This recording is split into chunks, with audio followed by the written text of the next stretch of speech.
남북 정상합의에 따라 오는 광복절 3년 만에 이산가족 상봉이 이뤄집니다. 이산가족들뿐만 아니라 북한 이탈 주민들도 북의 가족과 만날 날을 기대하고 있습니다.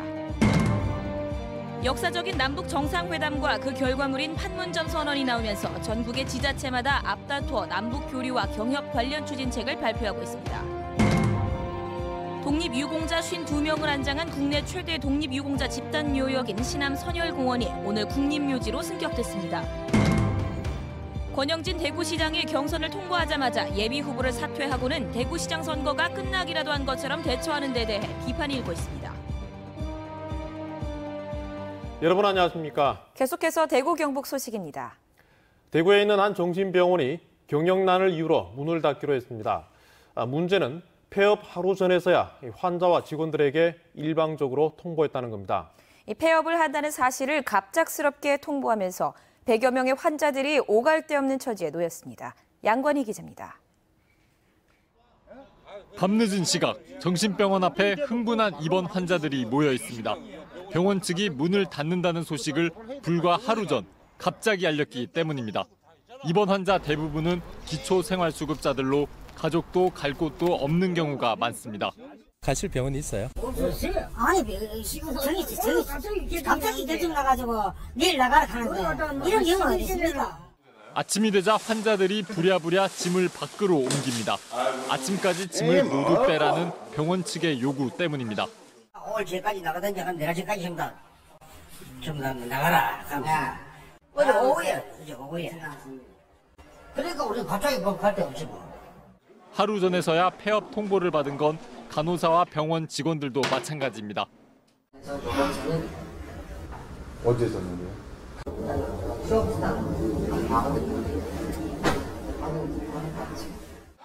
폐업할 경우 30일 전에 입원 환자들에게 통보하도록 의료법 시행규칙에 규정돼 있지만 이런 절차는 무시됐습니다.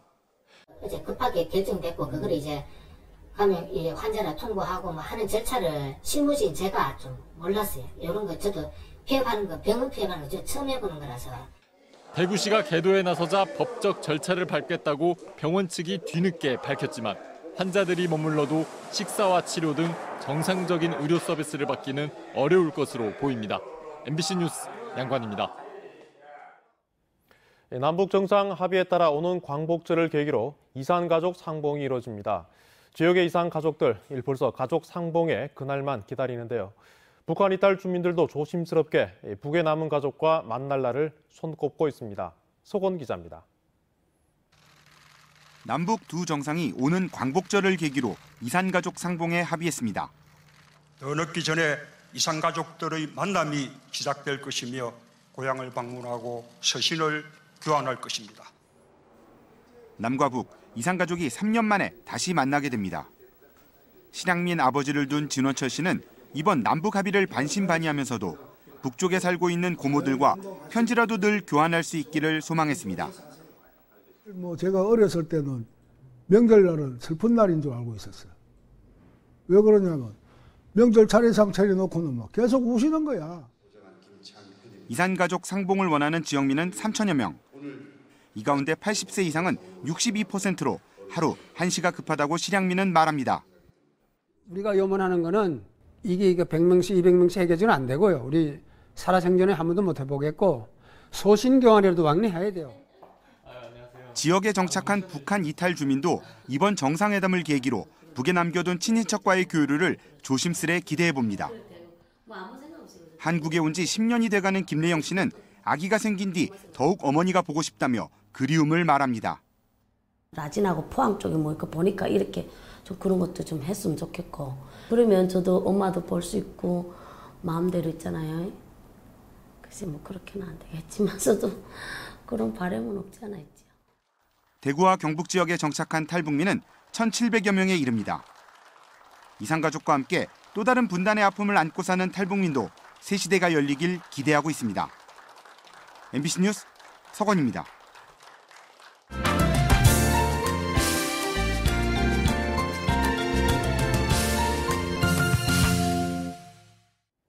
네트워크 뉴스입니다. 역사적인 남북 정상회담과 판문점 선언이 나오면서 전국 지자체마다 남북 교류와 경협 관련 추진책을 발표하고 있습니다. 강원도는 이 동해선 연결 등 남북 교통망 확충, 비무장지대의 평화적 이용 등 4개 주요 사업과 19개 세부 추진 목록을 확정해서 발표했습니다. 이재규 기자가 보도합니다. 지난 27일 남북 정상이 합의한 판문점 선언. 세계 항목 13개 과제로 정리된 이 선언에는 강원도와 연관된 사안들이 적지 않습니다. 구체적인 실천 사항들이 상당 부분 우리 강원도에서 이루어질 일들로 구성되어 있습니다. 바로 동해 북부선 철도 건설, 경원선 복원, 백두산 항로, 이산가족 상봉, DMZ 평화지대 등입니다. 강원도는 이에 따른 4개 주요 정책과 19개 세부 과제를 발표했습니다. 4개 주요 정책은 남북 교통망 확충, 비무장지대 평화적 이용, 남북 교류 협력, 평화특별자치도 조성입니다. 세부 추진 과제를 보면 남북 교통망 확충은 동해선 연결, 경원선 복원, 남북 간 도로망 확충, 양양 갈마 항공노선 등 6개. 비무장지대 평화적 이용은 철원 평화산업단지 조성, 금강산 관광재개, 설악 금강 국제관광 자유지대 조성, 남북 8개 공유하천 공동이용 등 9개입니다. 남북 교류협력 사업은 2021년 동계아시안게임 남북 공동개최, 남북 산림협력사업, 기존 남북강원도 협력사업 확대 등 4개입니다. 통일부가 전체적인 창구 역할을 하고 각 부처별로 사업 추진을 해나가야 되기 때문에 그런 부분에 있어서는 각 분야별로 움직이고 이 중 판문점 선언에 포함된 동해선 연결 사업의 경우 예비 타당성 조사를 면제받고 국비로 사업을 추진하는 방안을 검토 중입니다. 빨리 착공하기 위해서는 예타 면제 사업으로 그리고 됐으면 남북협력기금으로 그러면서 기본하고 실설계를 합쳐가지고 같이 가는 쪽으로 저희들은 이제 중앙부처라든가 이런 데 계속 그렇게 건의하고 있습니다. 강원도는 평화특별자치도 설치에 대한 법안은 다음 달 중 발의할 계획입니다. 평창에서 시작된 평화의 바람이 만들어낸 판문점 선언. 강원도의 또 다른 기회가 될지 주목됩니다. MBC 뉴스 이재규입니다. 창조 컨설팅이라고 노조 파괴 전문 회사로 전국적으로 악명을 떨친 회사가 있었습니다. 영남대 의료원이 창조 컨설팅의 도움으로 노조를 없애다시피 했는데 그 앙금과 아픔이 12년째 이어지고 있습니다. 윤영균 기자가 취재했습니다. 지금부터 12년 전인 2006년에 영남대 의료원 노동조합은 사흘 파업을 합니다. 인력을 충원하고 비정규직을 정식 직원으로 채용한다는 약속을 병원 경영진이 지키지 않았다는 것이 파업 이유입니다. 병원은 노조원 10명을 해고하고 손해배상 56억 원을 노조에 청구합니다. 노조 파괴 컨설팅으로 악명 높았던 창조 컨설팅 자문을 받은 겁니다. 자문은 효과가 커 노동조합원 950명이 순식간에 70여 명으로 줄어듭니다. 해고 무효 소송을 통해 7명이 복직됐지만 3명은 직장에 돌아가지 못했습니다. 12년 동안 말입니다. 국가에서 지급하는 그 육아휴직비 40여만 원을 그것조차도 다 가압류를 시켰거든요. 다른 간부들 개인 통장 물론이고 조합비 통장 모든 것들 다 이렇게 가압류를 진행을 했었고. 노동조합에서는 이런 탄압의 배경에 박근혜 전 대통령이 있다고 보고 있습니다. 당시 국회의원이던 박 전 대통령이 영남대 재단 복귀를 앞두고 있던 시기였기 때문입니다. 노조는 없는 것이나 마찬가지가 됐고 직선제 영남대 의료원장 자리는 간선제로 바뀌었습니다. 조합원의 권리를 그리고 조합원의 근로조건을 주장을 하면서 했던 노조이기 때문에 박근혜 정식재단이 구재단이 들어오기에는 걸림돌이 되었다고 저는 판단을 합니다. 그래서 노조를 좀 강하게 탄압하기 위해서. 노조와 시민사회단체는 영남학원의 적폐청산은 영남대 의료원 정상화에서 시작해야 한다며 해고자 복직과 노조 탈퇴 원천 무효를 주장하고 있습니다. MBC 뉴스 윤영균입니다. 지방선거가 다가옵니다만 선거판에서 자유한국당 권영진 후보의 얼굴을 보았다는 사람이 드뭅니다. 경선을 통과하자마자 예비 후보를 사퇴해 대구시장 선거가 마치 끝나기라도 한 것처럼 행동하고 있기 때문입니다. 보도에 김은혜 기자입니다. 지난달 9일 권영진 시장은 한국당 후보로 확정되자마자 예비 후보를 사퇴했습니다. 선거사무소는 문을 닫았고 선거운동을 일체 중단했습니다. 시정 공백을 막기 위해서라고 설명했습니다. 하지만 각종 행사를 통해 유권자를 만나고 정책을 발표하는 현직 프리미엄이 예비 후보 신분보다 더 크기 때문입니다.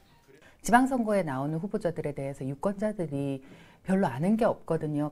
어떤 식으로든지 자신의 정책을 유권자들에게 많이 노출시킬 수 있다는 것 때문에 비교할 수 없이 큰 프리미엄을 가지고 있다라고 할 수가 있습니다. 상황이 이렇다 보니 선거를 앞두고 여러 단체에서 추진한 후보 토론회도 권 시장 측이 거부하면서 모두 무산됐습니다. 인지도에서 크게 앞서는 상황에서 다른 후보들과 맞대결로 이슈를 만들지 않으려는 몸살이기 전략입니다. 법정으로 정해진 그리고 유권자들이 원하는 그런 후보자 토론회에 대해서 참여하지 않는 경향이 컸고요. 유권자들 입장에 볼 때는 현직 시정을 제대로 평가할 수 있는 기회를 박탈당하는 것이죠. 법적이고 제도적인 보완책이 필요하다고 말씀드릴 수 있을 것 같습니다. 선거를 앞두고 유분리를 따져가며 예비 후보와 현직을 오가는 현직 단체장의 행보에 유권자들의 선택의 폭은 그만큼 줄어들고 있습니다. MBC 뉴스 김은혜입니다. 신암선열공원이 우리나라 7번째 국립묘지로 승격돼 오늘 기념 개원식이 열렸습니다. 국립신암선열공원은 국내 최대 독립유공자 집단 묘역이어서 승격의 의미가 더욱 큽니다. 박재영 기자가 보도합니다. 일본에서 항일운동을 한 고 김도희 독립유공자가 안장된 묘비를 셋째 딸 김태옥 씨가 정성스레 닦습니다. 김 씨는 신암선열공원이 국내 7번째 국립묘지로 승격돼 감회가 남다릅니다. 대전국립공원을 갈까 하시더라고 처음에. 그런 거 아버지가 집이 멀마 너가 어떻게 오겠냐, 여기도 괜찮다, 괜찮으니까 곧 더 좋아지는 세상이 안 오겠느냐 하더라고. 그게 아마 성견쯤이 있었던 것 같아요. 국립신암선열공원 개원식이 열렸습니다. 독립유공자와 유족을 비롯해 이낙연 국무총리와 김부겸 행정안전부 장관, 대구시장과 경상북도지사 등 500여 명이 개원식에 참석했습니다. 조국을 위해 헌신하신 조상들을 기억하고 모시는 일은 후손의 당연한 도리입니다. 정부는 독립운동의 역사를 더 찾고 올바르게 정리하겠습니다. 이낙연 국무총리 등은 선열들의 희생을 기리며 독립유공자 묘역을 참배했습니다. 신암선열공원은 지역 국회의원 28명이 지난해 법률 개정안을 발의하면서 국립묘지로 승격됐습니다. 관리는 앞으로 중앙정부가 맡게 됩니다. 1955년 처음 조성된 신암선열공원은 국내 최대 독립유공자 집단 묘역입니다. 대구 경북에서 태어났거나 주소를 뒀던 독립유공자 52명이 묻혀 있습니다. 이번 국립묘지 승격으로 지역 보훈 자긍심도 높아졌습니다. MBC 뉴스 박재영입니다. 대구지방검찰청은 환치기와 가상화폐 투자를 통해 고수익을 약속한다며 350여 명으로부터 170억 원을 받아 가로챈 혐의로 불법 다단계 업체 회장 A씨 등 3명을 구속하고 9명을 불구속 기소했습니다. A씨 등은 2016년 8월부터 환치기로 매달 원금의 5%씩 고수익을 약속한 뒤 206명으로부터 126억 원을 받고 가상화폐를 사면 고수익을 올릴 수 있다고 속여 110명으로부터 44억 원을 받아 가로챈 혐의를 받고 있습니다. 노동절을 맞아 대구시는 오늘 오전 대구체육관에서 지역 근로자와 가족 등 2천여 명이 참석해 기념 행사를 열었습니다. 민주노총 대구지역본부는 대구중앙로에서 노동법 전면 재개정, 비정규직 철폐, 생활임금 쟁취 등을 내걸고 128주년 세계 노동절 결의대회를 열었고 대구 지하철 노조와 건설 노조도 동성로 일대에서 결의대회를 열었습니다. 대구시 물기업 경제사절단이 오늘부터 나흘간 중국 환경산업도시인 이싱시와 사오싱시를 방문해 한중 합자회사 설립 개소식에 참여하고 투자할 만한 중국의 환경기업을 발굴합니다. 또 한중 합작 사업인 생물 반응조 효율 사업이 진행 중인 사오싱 수처리 발전 유한공사 하수처리장을 방문하고 기업 간 환경사업 공동 추진을 위한 합작 협의서를 체결할 계획입니다.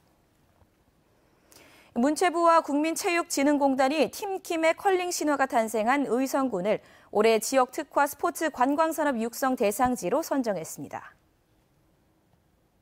대구 경북 소식이었습니다.